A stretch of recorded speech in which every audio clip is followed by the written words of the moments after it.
नमस्कार। आज हम अंटोनी के रहस्यमयी जागृति के कुछ अंशों पर बात कर रहे हैं। जी हाँ। कहानी का ये हिस्सा है जहां अंटोनी, जो पात्र है, अपनी शक्तियां जागृत करता है और फिर कुछ ऐसे कदम उठाता है जो काफी चौंकाने वाले हैं। बिल्कुल। तो आज हम इन अंशों से खास बातें निकालने की कोशिश करेंगे। देखते हैं उसकी जागृति के ठीक बाद होता क्या है। हाँ, तो कहानी ठीक वहीं से शुरू होती है। जैसे ही अंटोनी जागृत होता है, वो अपने परिवार से मिलता है अच्छा। और उसकी माँ उसके बदले हुए रूप को देखकर थोड़ी हैरान रह जाती है। हाँ, और वो मजाक में कहता भी है कि फिजीक उसे सुंदर बनाती है। जी, फिर परिवार वाले पूछते हैं उसकी जागृति के बारे में। हाँ, और यहीं पर वो पहला बड़ा झूठ बोलता है। वो कहता है कि उसने ओवरलॉर्ड फिजिक जागृत की है। अधिपति काया, है ना? हाँ, अधिपति काया। और वो दावा करता है कि इससे उसे तत्वों और तलवारों पर नियंत्रण मिलता है, शारीरिक गुण बढ़ जाते हैं। ट्रेनिंग स्पीड 500% तेज। हाँ, और मंत्र या तलवार कौशल 300% बेहतर हो जाते हैं। पर असल में स्रोत हमें बताता है कि ये सच नहीं था। बिल्कुल नहीं। वो अपनी असली ब्लड लाइन और फिजिक्स छुपा रहा था। परिवार वाले चौंक तो जाते हैं, पर वो उसे भविष्य के युद्ध के लिए तैयार होते देखना चाहते हैं। उसके पिता माइकल, वो सोचते हैं कि उसे खतरों से बचाना है। उन्हें अंदाजा ही नहीं है कि एंथनी को दुनिया की असलियत पहले से पता है। और वो अपनी योजनाएं बना रहा है। हाँ, और वो अफवाहें भी थी ना उसके बारे में कि वो बीमार था, कमजोर दिमाग का था। जी हाँ, और उसने कभी उन्हें ठीक करने की कोशिश भी नहीं की। तो परिवार उसे एकदम भोला समझ रहा है। जबकि वो अंदर ही अंदर सब कुछ जानता है और प्लान कर रहा है। खैर, इसके बाद कहानी आगे बढ़ती है। उसके दादाजी उसे कहीं ले जाते हैं। हाँ, एक छिपे हुए तहखाने में, और वहाँ एक पोर्टल है। पोर्टल? जी, एक सीक्रेट रेल्म यानी गुप्त दायरे का रास्ता। उसकी माँ बताती है कि वहाँ उनके मुख्य परिवार का सारा ज्ञान रखा है। सारा ज्ञान? मतलब किस तरह का? हर तरह के कौशल, तकनीकें, गुप्त जानकारियां, यहाँ तक कि निषिद्ध मंत्र भी, और लोहार या कीमिया जैसे हर पेशे का ज्ञान, सब कुछ। अरे वाह! एंथोनी तो हैरान रह गया होगा अपने परिवार की शक्ति देखकर। बिल्कुल। पोर्टल से गुजरते वक्त उसे थोड़ा चक्कर भी आया, पर वो जल्दी संभल गया। ये देखकर भी परिवार थोड़ा हैरान हुआ। अच्छा, और फिर उस गुप्त दायरे में? वहां पहुंचकर वो एक सिस्टम का इस्तेमाल करता है और साइन इन करता है। पहला साइन इन? हाँ, पहला।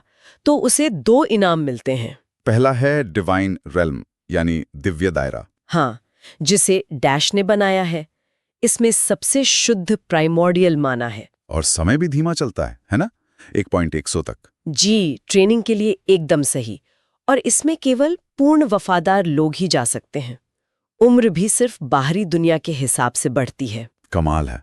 और दूसरा इनाम? वो है एक डैश कल्टीवेशन टेक्निक, मतलब एक साधना तकनीक। ये भी ने खास एंथनी के लिए बनाई है, उसकी फिजिक और ब्लड लाइन के हिसाब से। बिल्कुल, और उसे इसका नाम रखना था। उसने नाम रखा नथिंगनेस कल्टीवेशन टेक्निक, शून्यता साधना तकनीक। जिसका रैंक भी अज्ञात है। परिवार वाले सोचते हैं कि वो बस तकनीक चुनने को लेके खुश है। इसके बाद दादाजी उसे तकनीक चुनने को कहते हैं शेल्फ से। हाँ, एक चमकती हुई शेल्फ। एंथनी द डॉन नाम की किताब उठाता है, पर वो सिर्फ दिखावा था। दिखावा? क्यों? क्योंकि उसके पास पहले से ही वो नथिंगनेस तकनीक आ चुकी थी। और फिर जब तलवार और जादू की तकनीक चुनने की बात आती है, हाँ, तब वो फिर एक बहाना बनाता है। कहता है कि उसकी फिजिक उसे दूसरों की तकनीक इस्तेमाल नहीं करने देती और उसे अपना रास्ता खुद बनाना होगा। जी, ये भी झूठ था।